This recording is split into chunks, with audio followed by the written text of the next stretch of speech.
Barry Chamish for our usual Tuesday night show, First Amendment Radio. And while putting this show together was such a headache, that storm, well, it could have knocked out our guest, Daisy Stern, and then Eric Phelps, who was supposed to talk to Elad Pressman and give him the lowdown on what's really behind Sabbateanism. Well, Eric phoned me about 20 minutes ago, and that's not how I plan shows, so he's on next week. Instead, we've got Aaron Wilson. If you don't know him, well, he runs something called GoNab Radio, and, well, I've been on GoNab Radio numerous times, and he was supposed to listen to Aaron. Daisy may phone in, but needless to say, Aaron, are you there? Yep. Did you catch all that? Yeah, it's Barry. It's GoNab. I don't know what a GoNab is. What did I say? Nab. It's not an. It's an O. Oh, all right. GoNab. GONOB. My mistake. I'm not even sure why I did that. Now, right now, you have no one to call. Excuse me. When can I get my plugs in, man? Pardon me? My plugs. I got to get my plugs in, and I got something to say with Alex Jones. Does he listen to the show? Alex Jones, in my opinion. I doubt it. You are an idiot, Jones. And all right, go right to it, then go on to Alex Jones. Okay, no, I'm just joking. When can we get the plugs in? I got a shameless plug I got to play. Go ahead, plug it, get it over with. Okay, we're having, listen, the profits are too low. We need your donations, please. If you got a little spare pocket change, kick it my way. Search GoNab Oktoberfest. In the spirit of Oktoberfest, please give GoNab $5, $10, $20, $1,000, up to you, please. Don't be too chintzy, huh? You have a lot of chintzy lips. Oh, I lost him, too. I can't hear him. All right, who is there? I'm here. Well, I lost you. And by the way, it's too early for the plug. People don't even know who you are yet. You got to do your timing a little better. All right, let's start straight off with Alex Jones. Hello? Oh, Daisy. Yeah, hi. Listen, I have no power again. You're very lucky that I have at least a landline, but I haven't had power for the last few hours. I know. So I'm sitting in total darkness. What? This was a very difficult week to plan a show. Where Elad is, I don't know, but I wanted to talk finally about the Sabbateans, Jacob Frank, the Holocaust, the foundation of Israel. I wanted finally to get it out, and he's not there, and it's unlike him. Where is he usually? Is he in Israel, or where is he? He's in Israel, of course. So why wouldn't he? Usually he comes I don't know why. Yeah, well, maybe he'll show up in a few minutes. Maybe. Meantime, meet Aaron Wilson. He's a little new to this game. All right. But he runs GoNab Radio. And Daisy, let him start. No, you know what? I'm going to let you start. I want him to react, all right? Let's put it this way. I'm a little bit shell-shocked right now because, as you know, as your listeners probably don't know, but I'm in the United States right now, and I was scheduled to go back to Israel last night, and my flight was canceled because of Hurricane Sandy. So I am stranded here, and I am right in the path of the hurricane. Last night was... Daisy? Yes? I don't want to do this. The world has... conspired against me. Maybe it's a good thing. Elad just called from Israel. Okay, good. And listen, can I stay on? Because I can't access your show. I have no internet. Can I listen on? Or... No, stay on the line. Okay, good. You've got some entertainment. You've got friendly voices. Is she available, Barry? Isn't that cool? All right, Elad, before you go on to Aaron and Daisy, I'm not going to tell you what went into this show tonight, I've just got a party here. I want you, and Aaron, listen carefully. Please, finally, do Jacob Frank, the founding of Israel, the Holocaust, the whole story that we haven't done yet. I really want to hear it. Well, okay. Actually, we have them before, but a long time ago, the whole thing of how the Frankists developed into the state of Israel and how they some of their sect collaborated with the National Socialist Party. But I want to show tonight a new angle, but on the same subject, on how the National Socialist Party of Germany was developed out of Sabbatean cult sects. Good. And it's a very interesting story because it goes back to Islamic death cults, where the Sabbateans also developed. So first of all, just a little reminder. Last show we talked about how the Sabbatean sect came to be from Jewish people in Portugal who were forced to be Christians and became what is known as Marranos. And as Marranos, they became very influential with the aristocracy of Portugal, and they very helped to develop the maritime business of Portugal. They collaborated with an order called the Order of Christ, which was the safe haven of the Templars in Portugal. And together they discovered a new world, which was the United States and Brazil and Jamaica. And they used the flag of the Jolly Elad, Roger. we've already done this. I want to go into Frank. Yeah, but I want to end it with Frank. What happened afterwards is that many Marranos, of course, escaped to Turkey.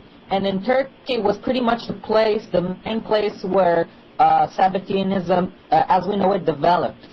Now, we know that Sabbatai Sevi converted to Islam, but today, according to new research, researchers like Yosef Dan and very brilliant scholars, we know that they were already influenced by their theology by an Islamic cult called the Bektashi cult. The Bektashi cult was an exact replica of the Sabbateans, only in Islam, but they predated the Sabbateans. Now, the reason the Sabbateans found so much commonality with the Bektashi, and the reason that also Jacob Frank, he was initiated over there, and he was very welcomed in the Bektashi cult after he he converted to Islam, was because the Bektashis themselves came from not Jacob Frank, ancient Islamic. Jacob Frank. Sabbatai, but also Jacob Frank afterwards, he also was initiated into the Bektashi cult after Sabbatai Sevi, because he was also in Turkey. So it's pretty much both of them. So anyway, the reason they find so much commonality with the Bektashi cult is because they were also an agnostic Islamic cult which developed from a more ancient Islamic cult called the Assassins. And the Assassins were the forefathers of the Templar esoteric knowledge. I mean, the Templars learned all they knew from the Assassins. Afterwards, the Assassins developed to the Bektashi, and so the Marranos who went to Turkey and afterwards embraced Sabbateanism found a lot of commonality with the Bektashi Sufi Islamic cult, and they learned a lot from them. And the reason I bring it up is because the Bektashi cult has a lot of influence on many of the well-known secret societies today, but mainly there was a well-known German aristocrat back in the 1930s and 20s who went to Turkey and who believed that the Eastern style of Freemasonry is true Freemasonry, and he was initiated into the Bektashi cult. After he was initiated into the Bektashi cult, Daisy, please sneeze away from the phone. Okay. All right. Now, who was he? His name is Rudolf von Sebattendorf. He went to Turkey, was initiated to the Bektashi, the same cult where Sabbateanism was developed. And he came back to Germany and created what is known as the Thule Society, based on what he learned in the Bektashi cult. Because now, the line is breaking up a bit. How do you spell his society? Thule. Thule. I've got it, like the old capital of Greenland. Hey, let me interject for a minute. I wrote a very long article that's on my blog about the Thule Society and this whole story. Can I give you the link, the name of the article? Yeah, you go ahead. But remember, you start at 7. Okay, never mind. Okay, so I'll tell you later, okay? Right. All right. We have now got this German. He goes to Turkey. He's initiated into a Turkish sect, Bektashi. I've never heard of it. And he goes and flies back to Germany. I want to make it clear so you will relate to that the Bektashi cult has always collaborated very, very deeply with the Dönmeh cult because they come from the same roots. And well, cult is we have to explain that Dönmehs, and they were the ones who kept Sabbateanism alive, and that led to Jacob Frank and the Holocaust and the foundation of Israel. So let's let this lead to that. And the foundation of the National Socialist Party, because what I was saying is that Rudolf von Sabbatend, a German aristocrat, went all the way to Turkey to be initiated into the Bektashi secret cult, and came back to Germany and developed the Thule Society, an occult Freemasonic Freemasonic occult society in Germany. And that same society brought in Hitler and all the top Nazis and all the top people of the Nazi Party, and after a few years the Thule Society became political and it became the National Socialist Workers' Party.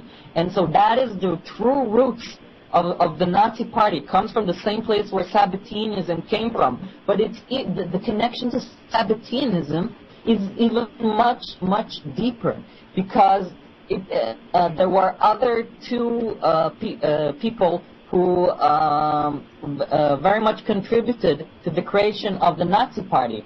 One of them we talked about was Rudolf von Sabbatend. The other one was Karl Hassifer. He created what is known as the Vril Society. It was the inner core of the Thule Society. But he came from the British lodges of occult Freemasonry. Now, the British lodges of occult Freemasonry, their ideological philosophers were Nietzsche and Wagner. They were the two most influential forefathers of the National Socialist Party. And the thing about it, what he wanted to do, he was very influenced by the occult Freemasonry of England, like the Golden Dawn and the OTO, which is known as the Ordo Templi Orientis, the Order of the Templars of the East. And the what year approximately are we talking about?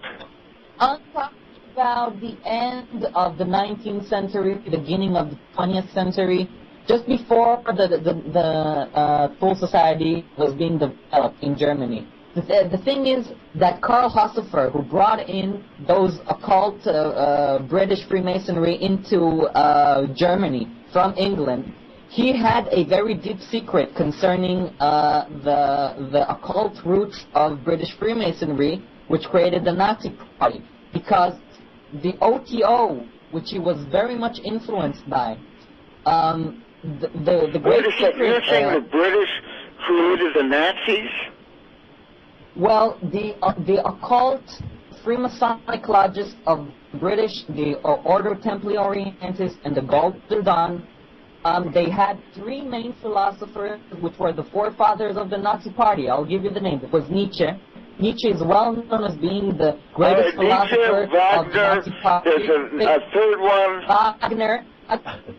Wagner was the musician who influenced most Hitler. Hitler said, if you want to understand National Socialism, you must listen to Wagner, because he had all the occult Nordic style within his incorporated into his music. And the third one was Edward Bulwer Lytton, an English well-known poet and occultist who is well-known for saying that the pen is mightier than the sword.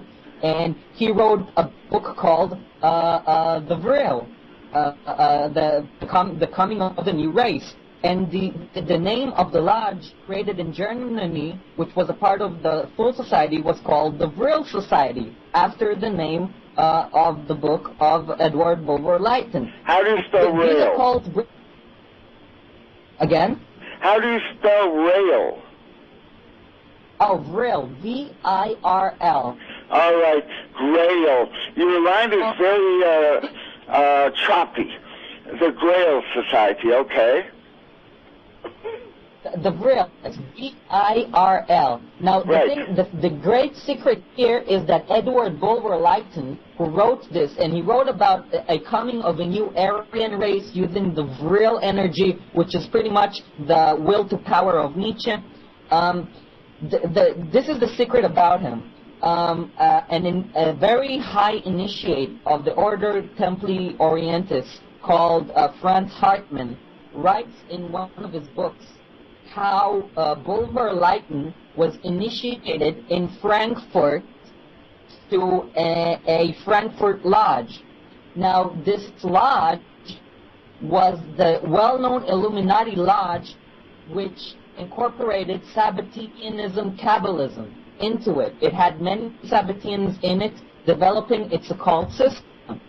So what it means, what I'm trying to say is much of this occult British Freemasonry, which brought in Nietzsche and Wagner and Bulwer Lytton, the like you can say they're the three founding father of the ideology of National Socialism. They actually come from lodges of Sabbateanism in Frankfurt.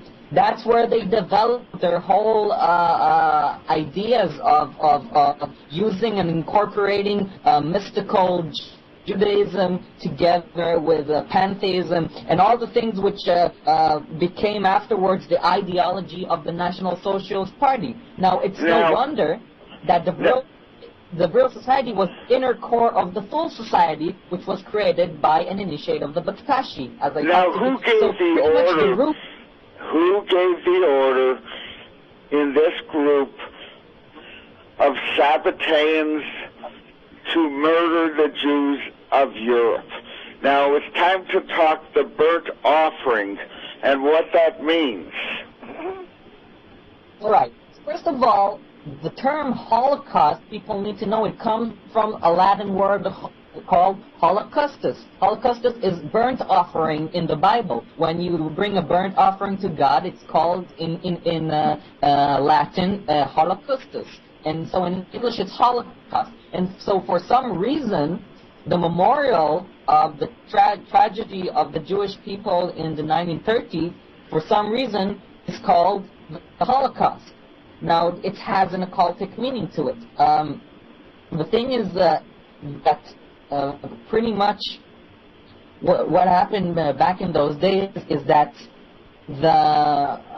as you of course wrote in your book Sabbatai, Sevi, Labor Zionism, and the Holocaust, the Labor Zionism actually had secret deals with the Nazi Party. Now, this is pretty much how it goes. The Nazi Party, it eliminated all of its Zionist organizations within, except the labor Zionists, who were well known as the forerunners of the Shomer HaTzair, and they believed in creating a new kind of cosmopolitan Jew, a socialist Jew who won't. Who is not a part of the old world traditional Jew. And so not only that, they actually sent to Israel, remind me, it was Goebbels or Himmler, or which one of them? Oh, who went to Israel? I know this story. I think it was Himmler. Himmler came in 1937. Yeah, he came to Israel because they were preparing their type of Zionism, which they wanted to see, was the socialist kind of racialist Zionism, which they prepared the communes in Germany for them to exercise before they get to Israel. And so he came to Israel to see where the places where they can settle around, and they made a deal to send in much of the German Jews into Israel, and they did so. And that was one of the most well-known aliyahs which developed much of the Zionist movement as we know it today. Now, not only that... Oh, I have to say one thing. There was no Irgun, there was no right-wing Zionism, there was no religious Zionism. They had all been booted out. And the Nazis allowed only one Jewish organization, that was Labor Zionism. In the years 33 to 39, some 80,000 German Jews, after they went through their camps, arrived in Israel, and that was going to be the breeding stock of the new Jew. Okay, can I say something? Pretty much the whole... Yes. Thank you. Elad, do you concur? Hello, Elad, and hello, Daisy. This is Aaron again. Now, listen, very relevant here for the listeners. Please search the Frankfurt School.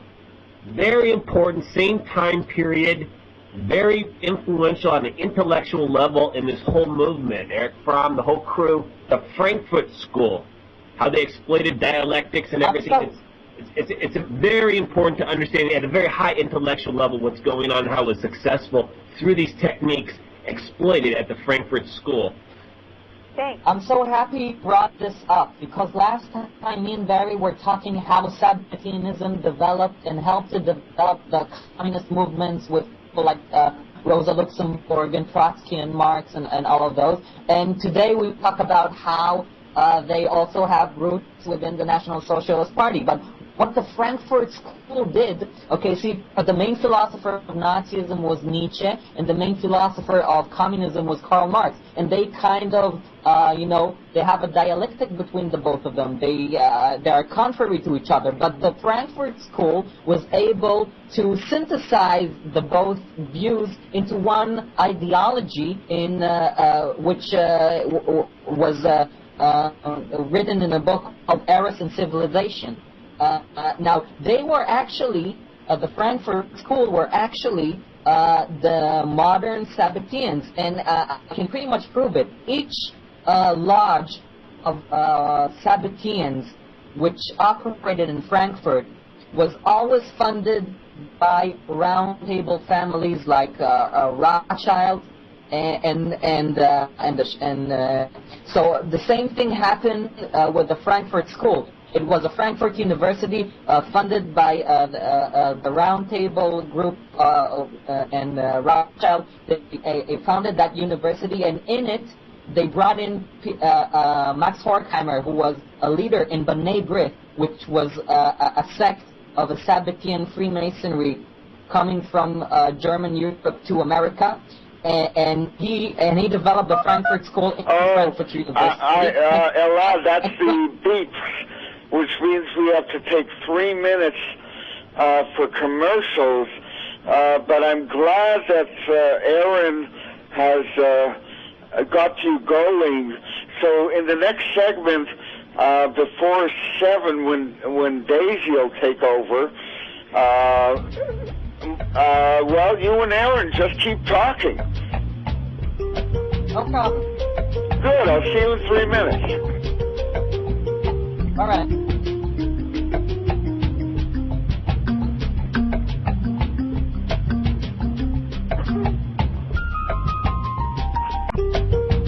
I'm back, it's Barry Chamish, and by the way, you get my books at www.lulu.com, lulu.com. Type in my name in the search box, Chamish. Sabbatai, Labor Zionism, and the Holocaust is the one, well, that's the theme of this conversation. My website, run by Tom Mack, is barrychamish.com. Now, we've got something pretty good here.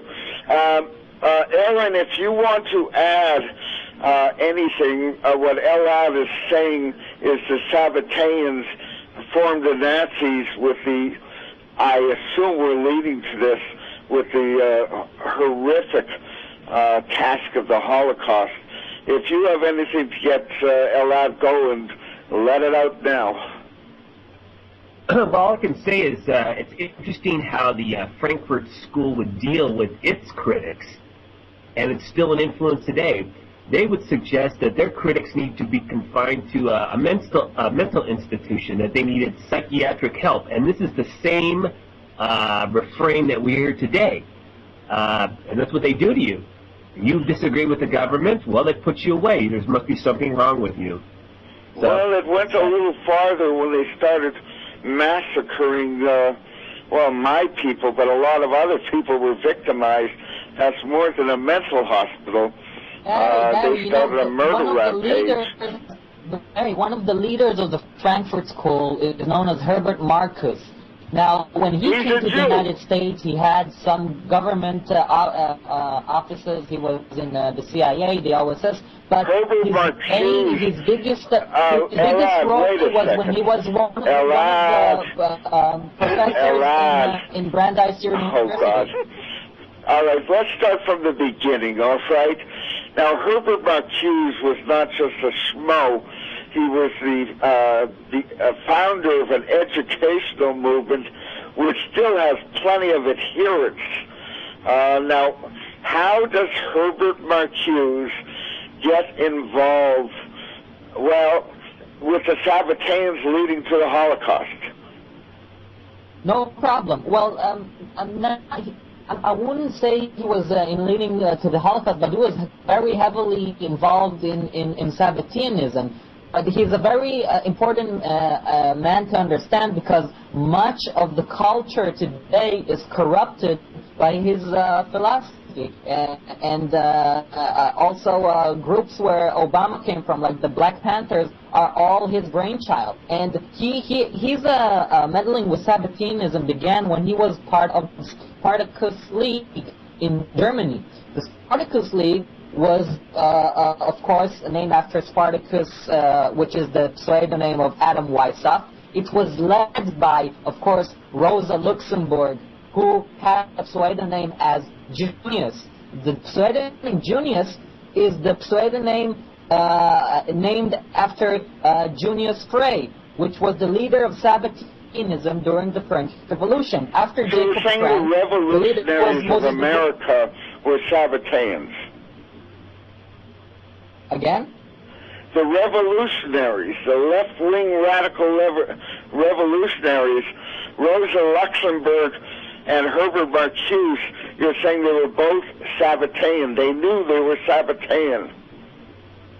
Well, they alluded to it but much, because first of all, they created the Spartacus League, named after Adam Weishaupt's Illuminati, his pseudonym Spartacus. But again, they created the Spartacus League by the influence of Bernard Baruch, who was an initiate of the Frankfurt Sabbatean Lodge in Frankfurt. And he was Franklin Delano Roosevelt's trusted advisor. Oh, Bernard Baruch? No, yes, he was. Oh, yes, he was. I'm talking about Bernard Baruch, who is known as, he has a more well-known name. He was a friend of Heinrich Heine. Ludwig Born was his real name. His Jewish name was Bernard Baruch. His known name was Ludwig Born, and he was an initiate of the Frankfurt Lodge in Frankfurt in the mid 19th century. He helped to bring in the revolution of '48 in Germany, and he was in the Sabbatean Lodge in Frankfurt. And from his influence, Rosa Luxemburg created the Spartacus League after the name of Adam Weishaupt, who was known as Spartacus. And she called herself, Rosa Luxemburg called herself Junius, after Junius Frey, the leader of Sabbateanism in the French Revolution. Now, all right, now hold on one second. I want to wrap it up because today Rosa Luxemburg Foundation is funding the whole intervention in Israel. They're funding the NGOs which are destroying Israel, the Rosa Luxemburg Foundation. So it pretty much comes to it. All right, let's look at it. By the way, there was a Bernard Baruch who was very influential during the Holocaust with FDR's cabinet. It's a major coincidence, but Rosa Luxemburg was thrown out of America as a dangerous alien. She did her work in America and she was thrown out. Back then, I guess somebody... You're talking about Emma Goldman. Rosa Luxemburg was in Germany. She died during her rebellion in Germany. You're right. Yeah, but wait, about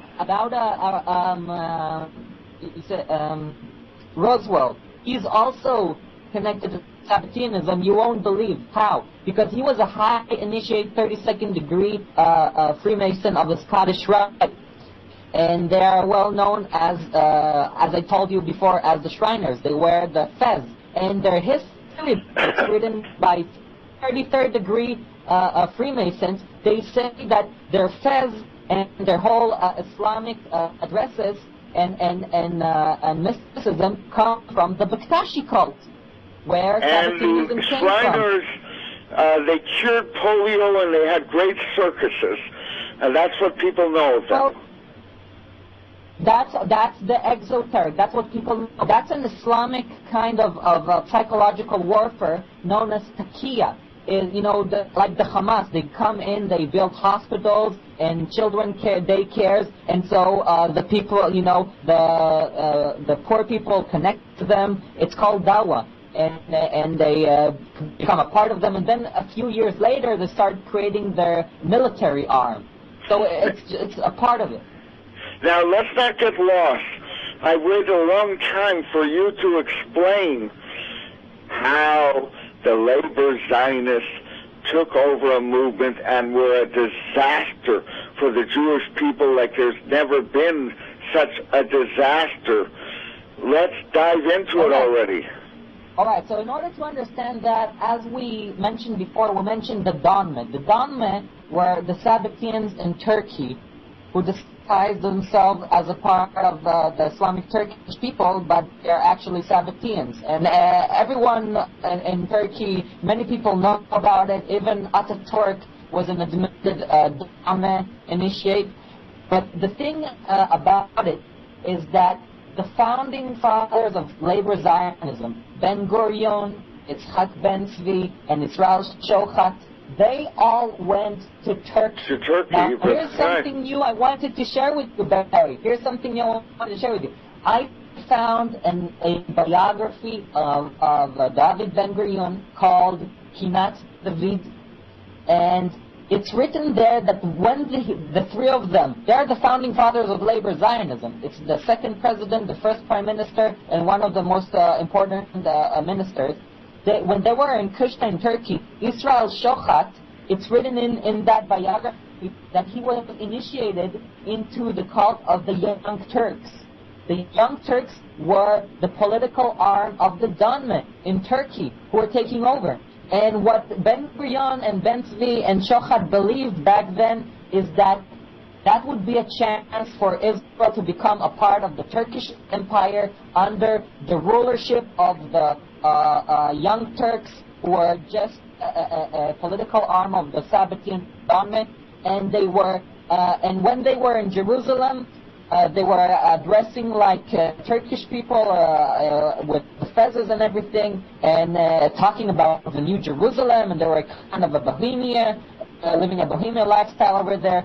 So what is pretty much when they were in Turkey, while the Young Turks were in charge over there, they were in very prominent places there, getting very high education there. So and we know, especially one of their key men, Israel Shochat, was initiated into the Young Turks. It's written in that biography. I just gave you the name. It's called Kinat David. the name of the... Well, I knew this information, by the way. It's actually in my book, Sabbatai, Sevi, Zionism, the Holocaust. The Ben Zvi, Ben Gurion business is in there as well. Now, I'm going to go to Aaron. He is going to guide you to the next question. Wait, Barry, I want to finish this point, because when they were in Turkey, Yitzhak Ben Zvi started his research into Sabbateanism, which was the first real, true research in Sabbateanism, and it's still well known as that today, and it's been consecrated in the museum in Israel as well, of the course, first research into Sabbateanism. Ben Zvi's name was not Ben Zvi. He named himself after Sabbatai Zvi. Not only that, the three of them, Ben Gurion and Ben Zvi and Israel Shochat, were in another arm of Hashem called Poalei Tzion, which was always funded by Brandeis, by Louis Brandeis, who was a well-known Frankist, a well-known Sabbatean. And not only that, Ben Gurion helped Brandeis create a lobby inside the Zionist of America organization called the Young Turks, after the Sabbatean Young Turks in Turkey. And in the end, when Brandeis died, Ben-Gurion made the eulogy for him. So this is pretty much, it shows how the founding fathers of labor Zionism were pretty much an initiates of the Dönmeh Sabbateanism. All right, so why did they choose? Now, I know the answer to this, and by the way, Chaim Weizmann was super big in the underside of labor Zionism, and he was a disaster beyond belief for the Jewish people. But we've got to get to the Holocaust. Why did they decide just to get rid of all the Jews of Europe?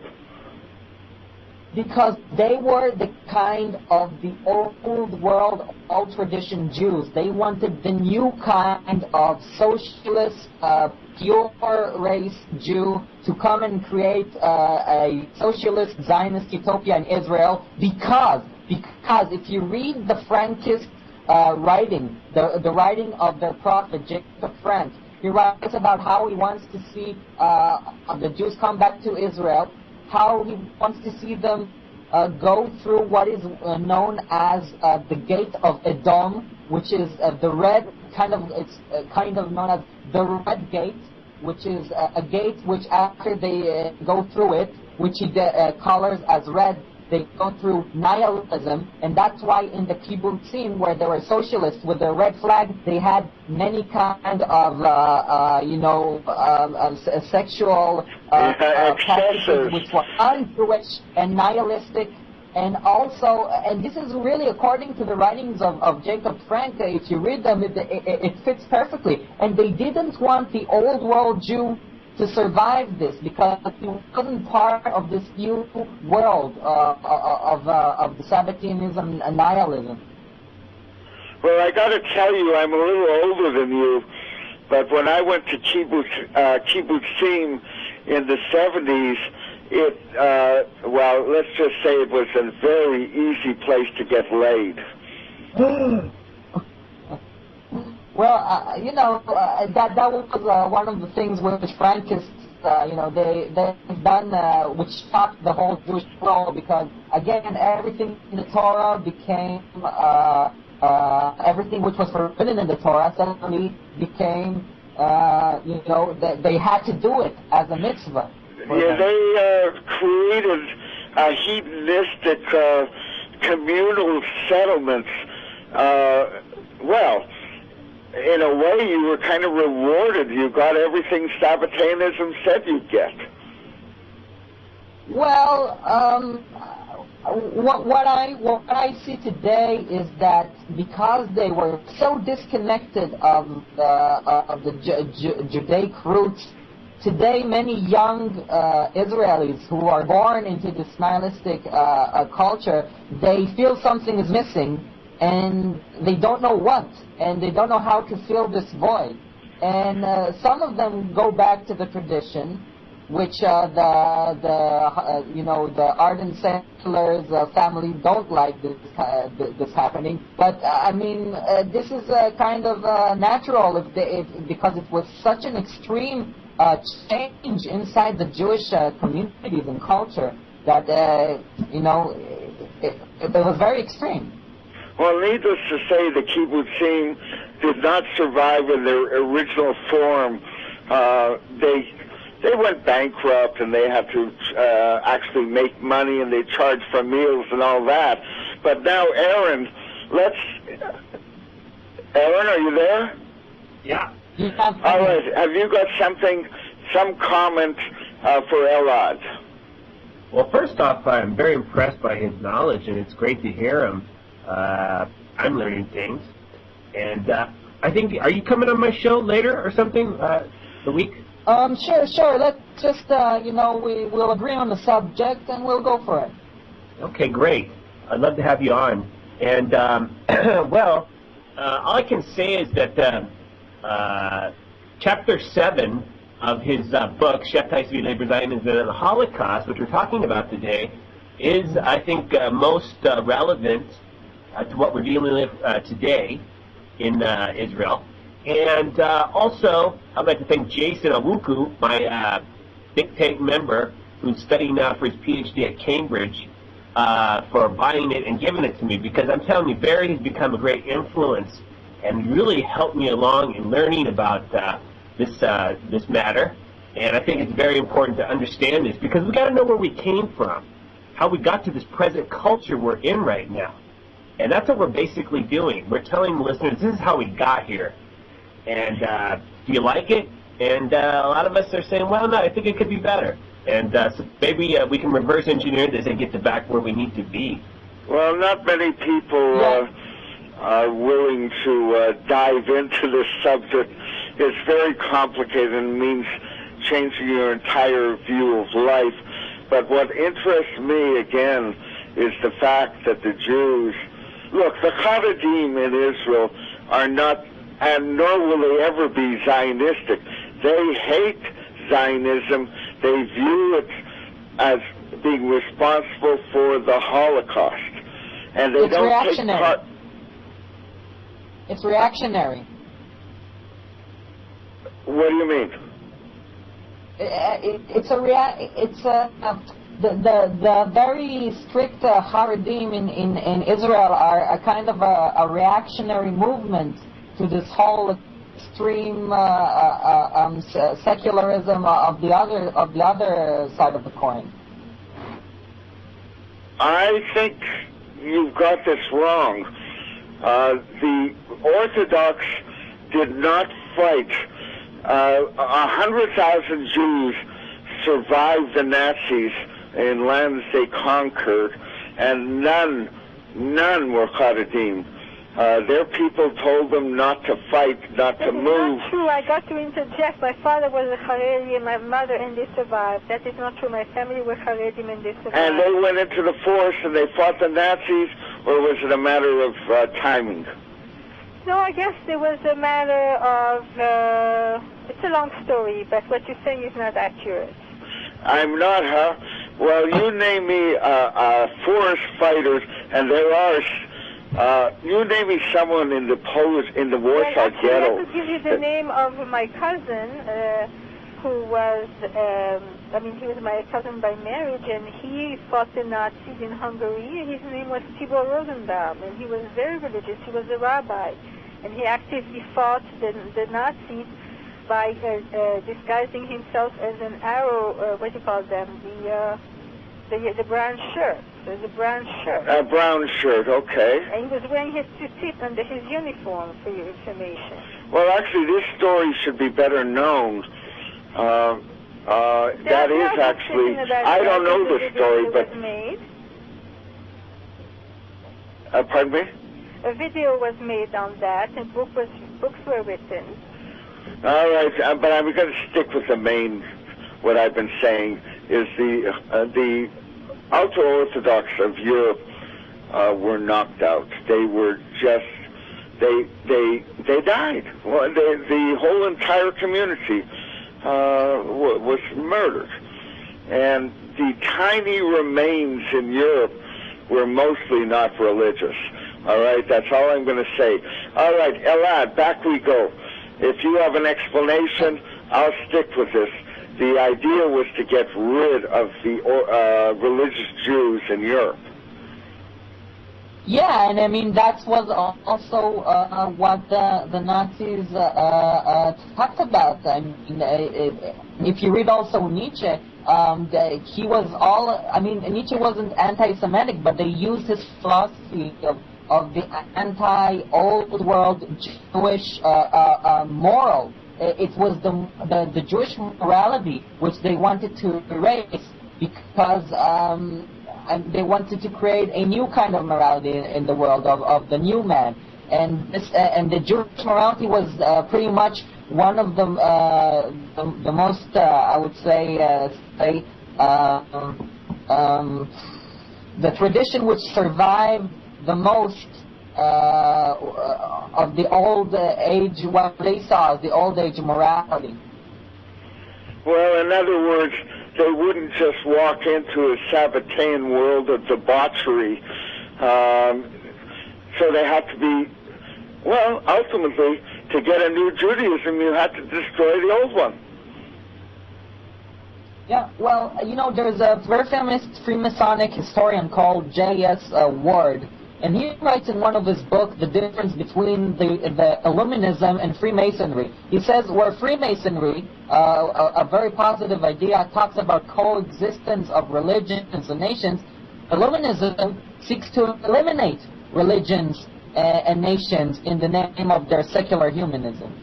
So that's a very big difference. And also, so I just wanted to say that so people will understand that it's not really all Freemasonry and all of that, which is, you know, it's a baloney. You know, it's very easy to say all of Freemasonry is into a big conspiracy. But, you know, also Hitler, he went after very certain type of Freemasonic groups, but he kept the German Three Globes Lodge of German Masonic, pure German Masonic lodges open. After he went after the other occult lodges. So, I mean, there is a difference here between those kind of streams. And so one wants coexistence, but the other wants to eliminate all those old-age religions and nations. And where were the Frankists in this? I would guess they're in eliminate, and again, I'm creeping towards the burnt offering. Yes. Well, you might see this burnt offering as a part of, you know, a part of their occult tradition. I mean, I don't know if even to say tradition, because this might even be the first time, but a part of their occult world view. I'm not sure. I don't really have the real secret behind why they call it the Holocaust, but it has to do with occult knowledge. And if you talk about burnt offering, the first question you ask is, burnt offering to who? I mean, to what God? To what? I think you're looking in the wrong direction. I would say to, again? I think you're not looking at the No, look, Rabbi Anselman did a whole long chapter on the concept of burnt offering. It's a mitzvah in Sabbateanism where Lo Tirtzach becomes Tirtzach, B'vakasha. He actually describes this. Sorry, Elad, he does a better job of explaining this. Yeah, well, that's in volume 2, which I haven't finished reading, so you got me there. Well, again, wiping out the Jews, getting seed stock from Germany to start a new Judaism. Look, Chaim Weizmann, oh darn, listen, stick around, anyways, we'll be back in 7 minutes. We'll start off with both of you plugging your sites, and I want to just remind me what I said, what I was starting to say about, well, the Holocaust. Look, folks, we'll see you in 7 minutes. Everybody hang on, and we'll be back after this. Yeah. Moloch. Basically goes back to the old Israeli antagonists. They stole from them that little aspect of things, I think.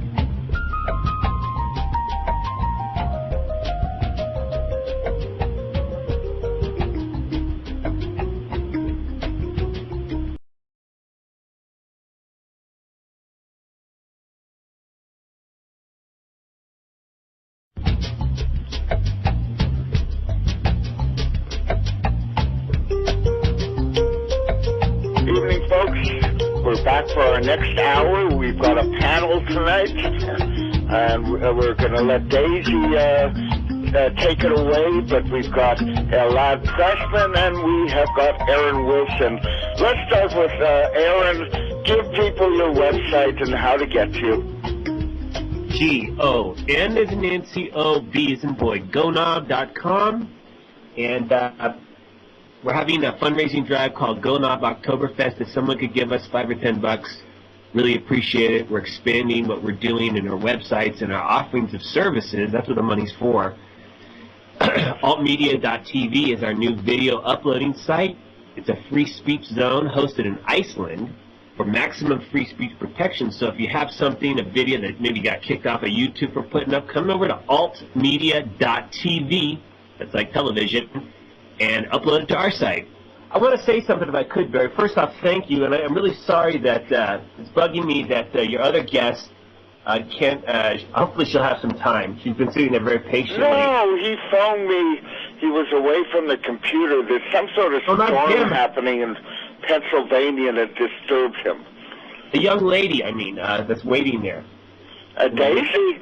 Yeah. I'm sorry that she was unable to get her points in enough. I felt a little bit bad. No, the first hour was Elad and you, and now it's Daisy's hour. Oh, okay, I see. All right. I want us to say something here. Let's remember, this is all Rothschild family based, okay? I think that's my opinion. I mean, they're behind all of this. They're behind reformist Judaism and everything. That's what we're talking here. And so they're also behind all of these other figures and everything like that, financing. You need the money.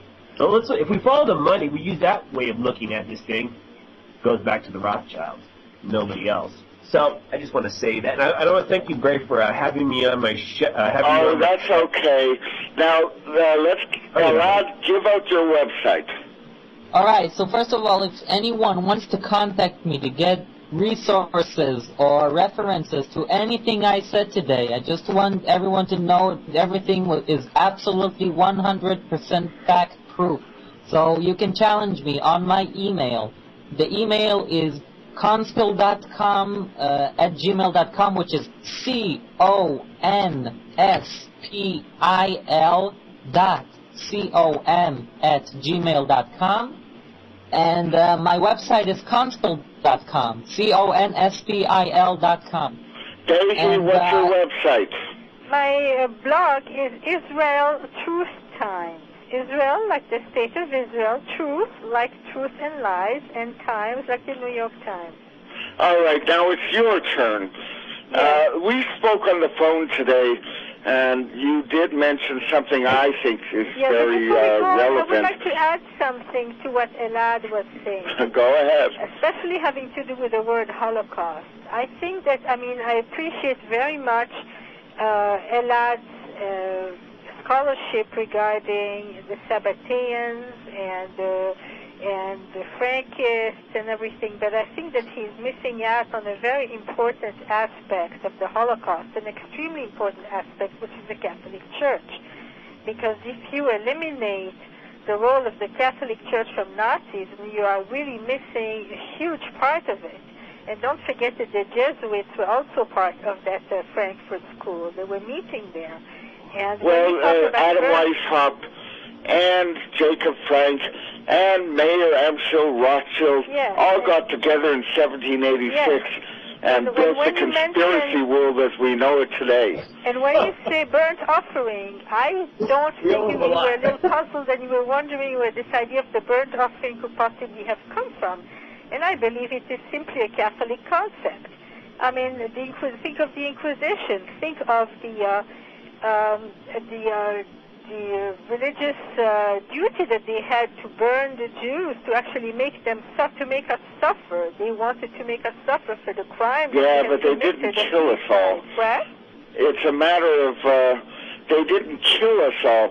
You have to take it relatively. The Inquisition was nothing like the Holocaust. But what I mean is the Catholic Church was very much in cahoots and in behind. I mean, Hitler was very connected to the Catholic Church. A lot of the top Nazis were connected with the Catholic Look, Church. the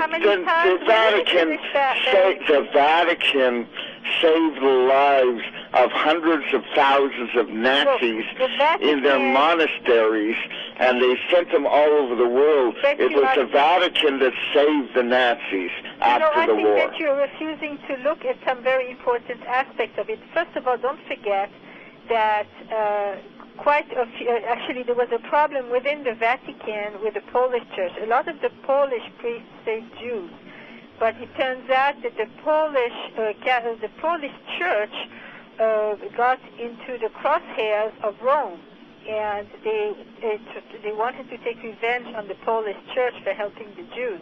So you can't go by what the Polish Church did. Rome itself was extremely pro-Nazi. And if you look at the connection between the top Nazis and the Catholic, the cardinals and everything, there were so many times they got together. There's picture after picture after picture showing how the leadership of the Catholic Church and the Nazis were working together.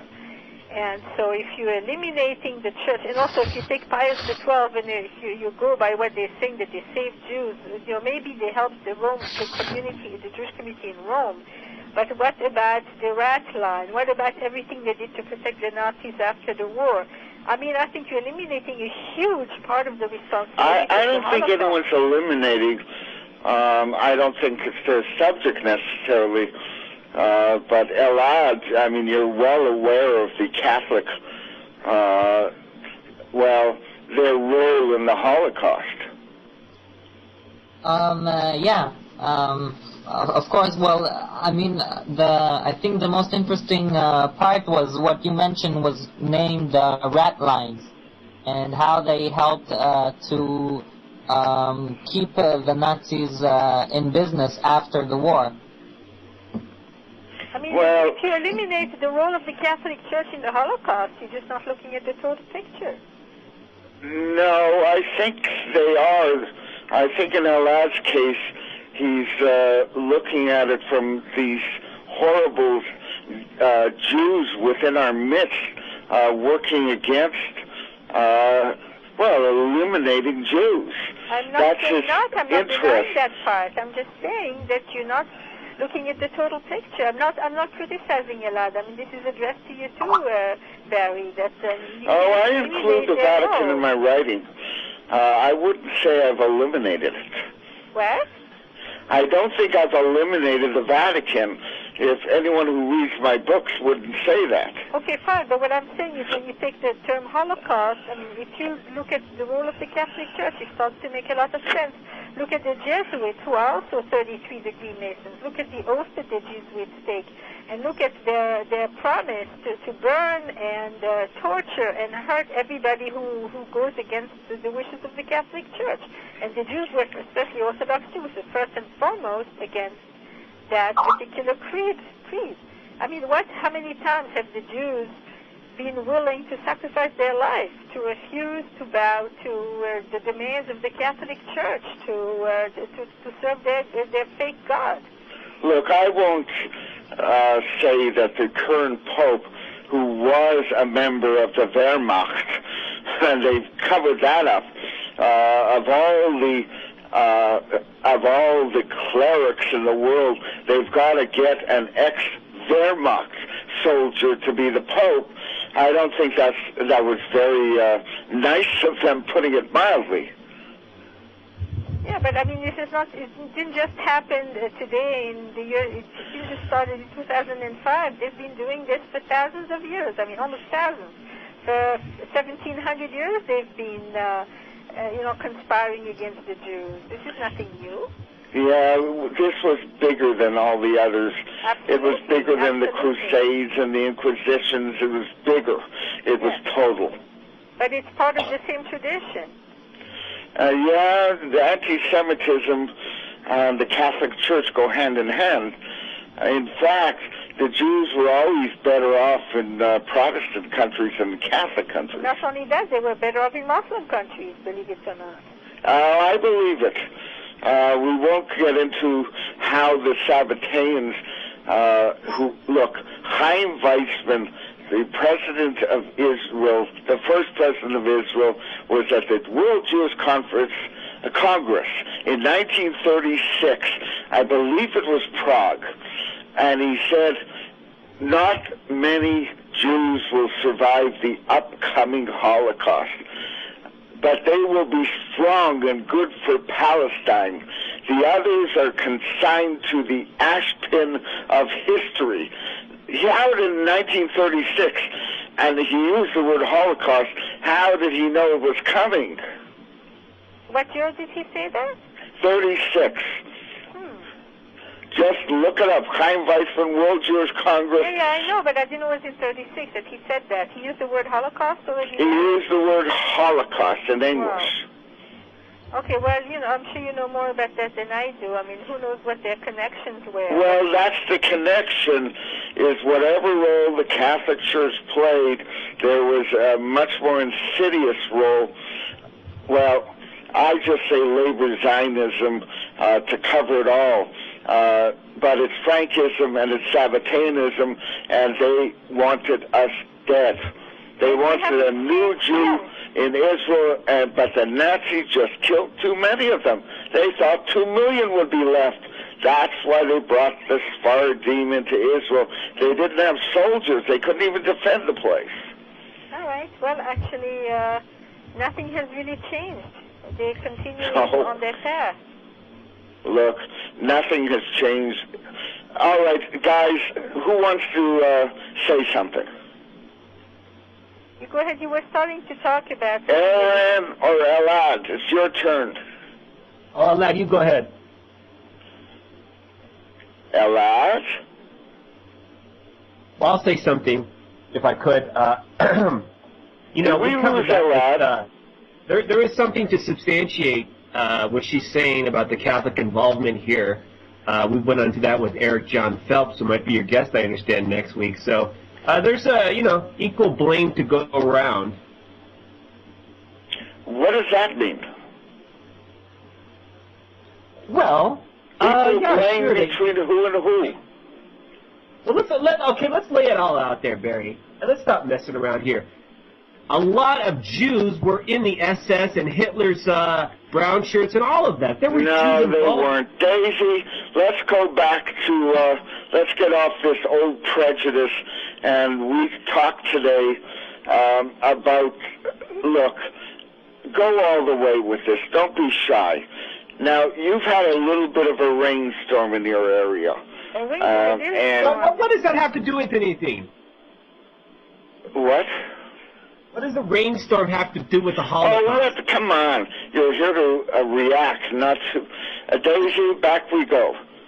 Yeah, okay. Aaron, I didn't mean to insult you or anything. It's just it so happens that we were discussing the storm this morning, and this was going to be our topic today. So yeah, it is. What Barry's doing is reverting to our original topic. Now, let's go back to the Satmars. Yeah, I don't know where you get this concept of the Jews being in the SS. That's just old prejudice. Daisy, ignore it. What? It's old prejudice, and it's really, you get that on anti-Semitic sites left and right. Yeah. Look, let's go back to the Satmars and their... All right, well, let's go back to Hungary, 1944, okay? I can tell you that I have a direct involvement in that because my parents and my whole family was in Budapest in 1944. So I have first-hand accounts and experience in the family itself about everything that happened. And as I mentioned, I had brought the issue of my cousin by marriage, Tibor Rosenbaum, who was one of the unsung religious defenders of the Jews during World War II. And there were a number of others as well. but that's not why what I want to bring up. The fact is that in 1944, when the Germans came into Budapest, the Jews did not believe that anything was going to happen to them. They were quite sure that the war was almost over, that everything they were loyal Hungarian citizens, and nothing would happen to them in Hungary, of all places. And when the Nazis came... Poor deluded Jews. Yes, as usual. And when the Nazis came into Budapest, they made deals with the leadership. Remember the whole story about perfidy, about, what was his name? Ben Hecht. Ben Hecht, yeah, but what was the name of the guy that betrayed all the Jews in Budapest? Eichmann? No, the Jews. Oh, Soros she's talking about. Who? George Soros was Soros killed his own George people, like a Hungarian Jew, and he sold them all out. Everybody knows that, yeah. George Soros was a small-time helper of he was like 14 years old. I'm talking about the affair in Israel that was so important. Oh, my goodness. Now you're talking... oh, my goodness, there was a plan. Eichmann for 7,000 trucks or something. Yes. I'm talking about the Kastner story. That was... Who had him arrested? There was a rabbi who was doing everything. He was arrested in Damascus and kept quiet for the rest of the war. Now, what happened is Kastner. There's a lot of debate. Kastner, Rudolf Israel Kastner. You're right. Well, basically, Kastner came from Israel, and he made a deal with the Nazis that, in other words, that the Israelis were in cahoots with the Nazis, and they agreed that they were going to save a certain amount of Jews, provided they would not hold by the... some Jews... I think they got 3,500 out, and they let 800,000 be massacred. Yes. So basically, the leadership made a deal with the Nazis that they would keep quiet and they would be saved as long as they would not betray the secret plan. Right? Right. So as a result of their silence, Kastner, including many people, and including his immediate family and the leaders of the Jewish community, he got 3,500 safe. Were saved. And 800,000 were massacred. Exactly. And among the people who were saved happened to be the Satmar Rebbe. And I know because my cousin was one of the ones who were saved. And don't ask me why. I could go and tell you a lot about this particular cousin who passed away incidentally a few months ago. But I won't mention his name, but he was a helper. He worked with Kastner in Budapest. And so I knew him very well. He was a close friend of the family, ultra-leftist, head of Peace Now of Southern California, very much a believer in communism, in leftist things. But he happened to be my first cousin, and believe it or not, as a cousin, I loved him very much. But as a political figure, he was my absolute enemy. And we have them all in our families. What's that? We all have those in our family. My parents were labor Zionists. Okay. Well, my parents were not, but this particular cousin worked with Kastner when he was 19 years old. So he knew Kastner firsthand, and he and his parents and other members of my family survived the war thanks to Kastner. Thanks to them. Not only that, they were prominent members of the Orthodox community of Budapest, and somehow they managed, and they're also very wealthy, and so they managed to buy their way out of Hungary. But which is, you can debate it, yes or not. My parents, incidentally, they were not part of this. Well, you had to survive. What? There's no moral lesson in this. Right. So basically, but the very moral question there is the fact that among the Orthodox Jews, the ultra-Orthodox Jews of Hungary, there were two main Hasidic sects. One was Satmar, and the other one was Munkach. What was the second? Munkach. I've never heard of it. There's a Rebbe in the Borough Park. You will go, there's a shul, Munkach. It's very famous. And you have them in Israel as well. But Satmar is very big. Actually, you have them all over Williamsburg. You have them in the Catskills. You have them in Williamsburg was flooded. Look, in Israel, the Satmar and Netanya, they really have a presence there. They have what? A presence. Yes. But not only in Israel, in America too, and they're extremely, extremely anti-Zionist. Extremely anti-Zionist.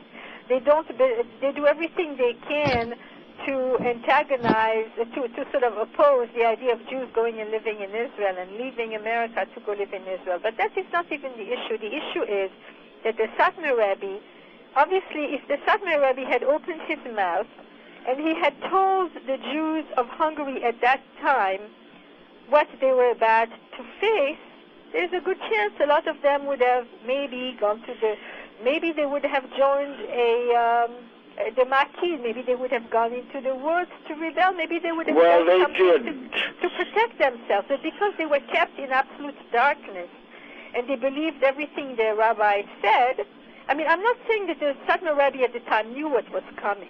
He might not have known himself, but there were definitely people who knew and who didn't say anything.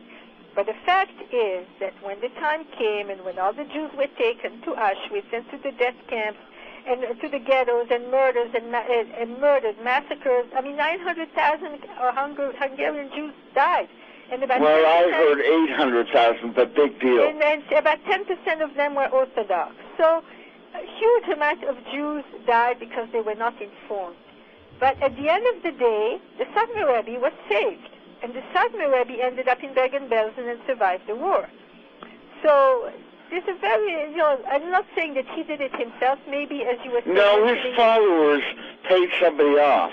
Okay, Nazis, by the way, listened to money. They were totally corrupt. Well, that's exactly what my point is right now, that I think, and we see that in Israel, unfortunately, a lot also, that as soon as a rabbi has a certain standing in society, the government has a tendency to go to that rabbi and treat him as a leader, in quote. And, they try to make deals with the leaders. I mean, it's not just with the rabbis. They do the same thing with church leaders. They do the same thing with religious leaders. They usually try to have the leaders in their pocket, yes or no?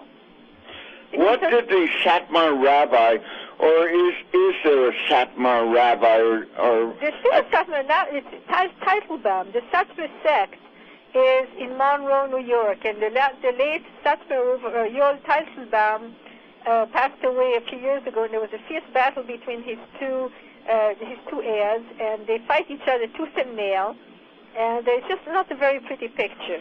Well, the older brother killed the younger one and took over. We know the story. Yeah, that's Cain and Abel. See, the Satmar Rebbe is just an example of a pattern that does seem to happen. Now, let's go to the storm where Williamsburg is really low. It got flooded like crazy. Before we go to the storm, just one thing, okay? What I'm trying to say is that there is such a tendency to governments to go to religious leaders to try to get them to keep their flock to follow the government line. I mean, that's what it comes down to. All right, they're playing politics. May the best bid win. Yes. But let's go back to what happened before Sandy. What happened during Sandy? Well, before Sandy, there was a directive to the Satmar sects. What was it?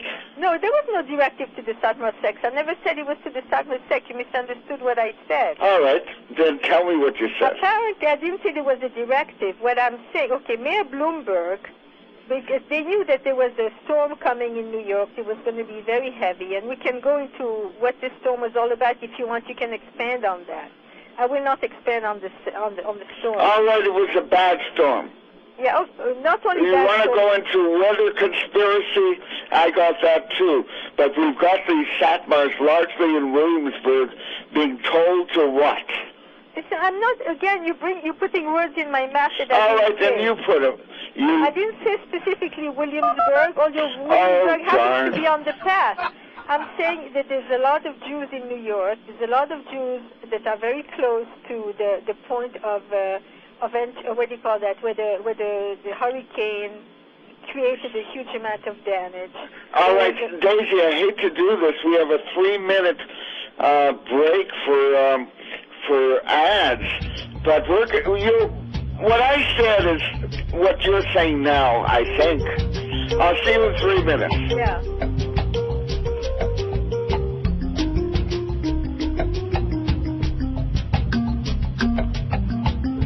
Please, if you got a little spare pocket change, kick it my way. Search GoNob Oktoberfest. In the spirit of Oktoberfest, please give GoNob $5, $10, $20, $1,000, up to you, please.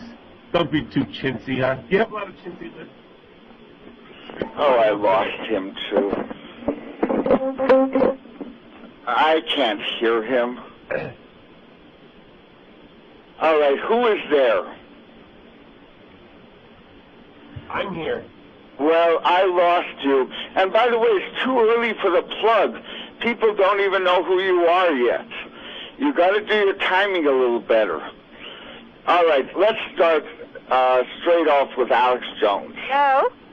Oh, Daisy. Yeah, hi. Listen, I have no power again. You're very lucky that I have at least a landline, but I haven't had power for the last few hours. I know so I'm this speaking was... in total darkness. What? This was a very difficult week to plan a show. Where Elad is, I don't know, but I wanted to talk finally about the Sabbateans, Jacob Frank, the Holocaust, the foundation of Israel. I wanted finally to get it out, and he's not there, and it's unlike him. Where is he usually? Is he in Israel, or where is he? He's in Israel, of course. So why wouldn't he? Usually he comes I don't know why. Yeah, well, maybe he'll show up in a few minutes. Maybe. Meantime, meet Aaron Wilson. He's a little new to this game. All right. But he runs GoNob Radio. And Daisy, let him start. No, you know what?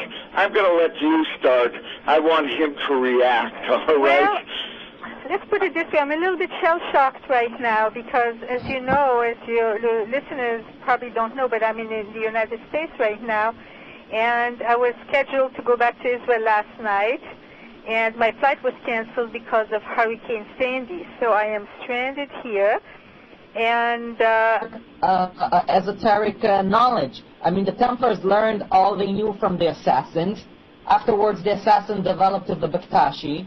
And so the Marranos went to Turkey and afterwards embraced Sabbateanism, found a lot of commonality with the Bektashi Sufi Islamic cult, and they learned a lot from them. And the reason I bring it up is because the Bektashi cult has a lot of influence on many of the well-known secret societies today, but mainly there was a well-known German aristocrat back in the 1930s and 20s who went to Turkey and who believed that the Eastern style of Freemasonry is true Freemasonry, and he was initiated into the Bektashi cult.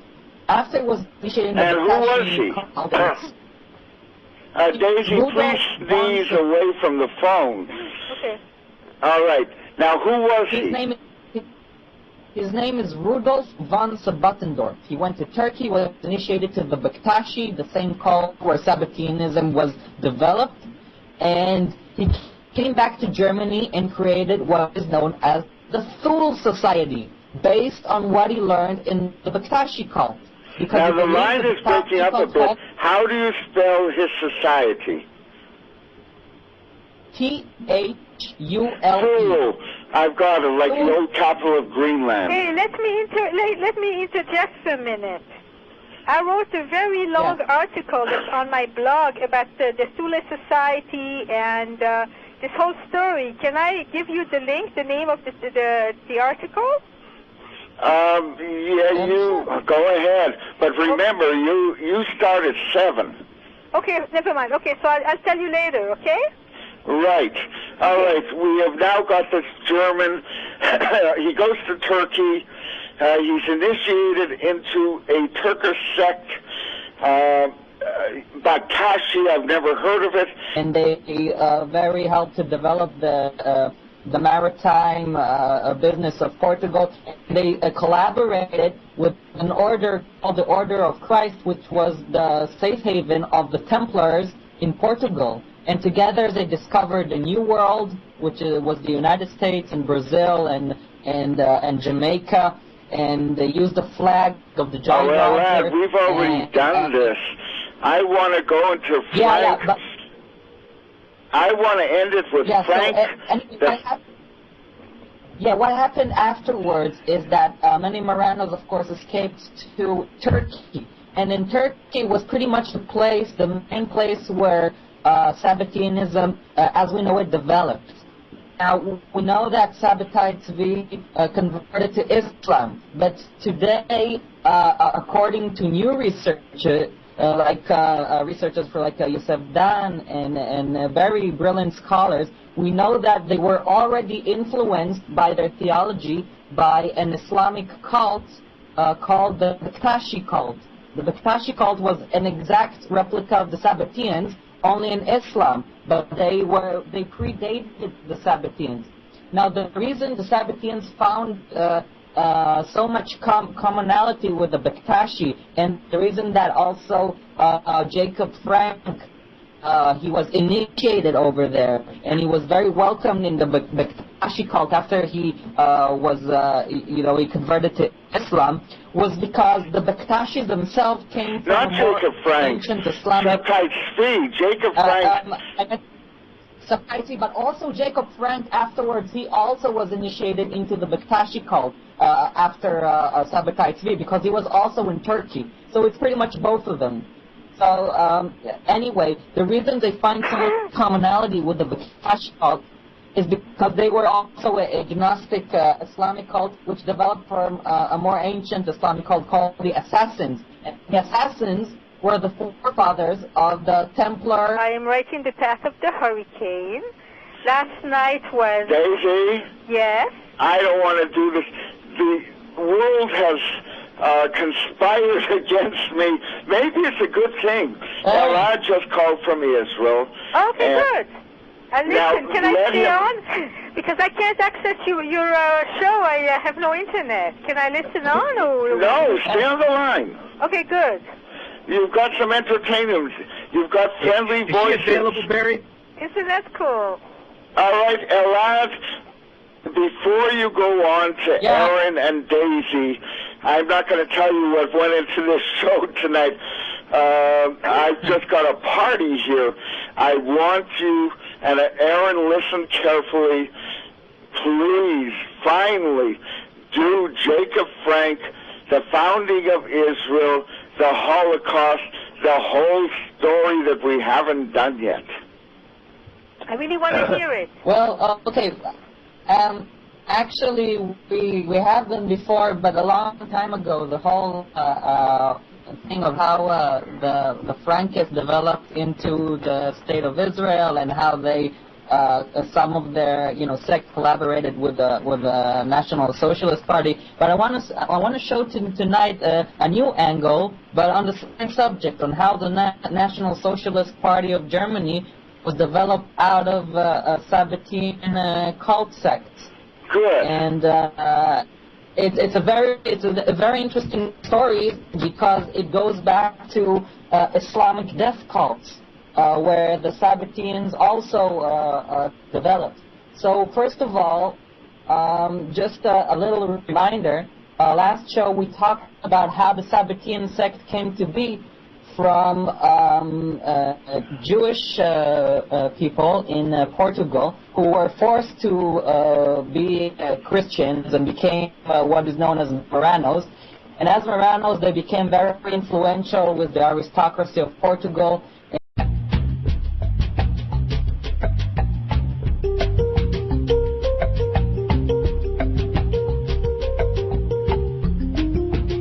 Hi, it's Barry Chamish. For our usual Tuesday night show, First Amendment Radio, and while putting this show together was such a headache. That storm, well, it could have knocked out our guest, Daisy Stern, and then Eric Phelps, who was supposed to talk to Elad Pressman and give him the lowdown on what's really behind Sabbateanism. Well, Eric phoned me about 20 minutes ago, and that's not how I plan shows, so he's on next week. Instead, we've got Aaron Wilson.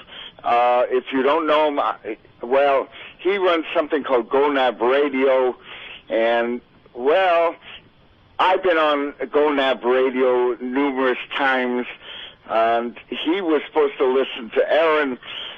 Daisy may phone in, but needless to say, Aaron, are you there? Yep. Did you catch all that? Yeah, it's go knob. I don't know what a go nab is. What did I say? Nab. It's not an. It's an O. Oh, all right. GoNob, GONOB. My mistake. I'm not even sure why I did that. Now, right now, you have no one to call. Excuse me. When can I get my plugs in, man? Pardon me? My plugs. I got to get my plugs in, and I got something to say with Alex Jones. Is he listening to the show? Alex Jones, in my opinion. I doubt it. You are an idiot, Jones. And all right, go right to it, then go on to Alex Jones. Okay, no, I'm just joking. When can we get the plugs in? I got a shameless plug I got to play. Go ahead, plug it, get it over with. Okay, we're happy. Listen, the profits are too low. We need your donation.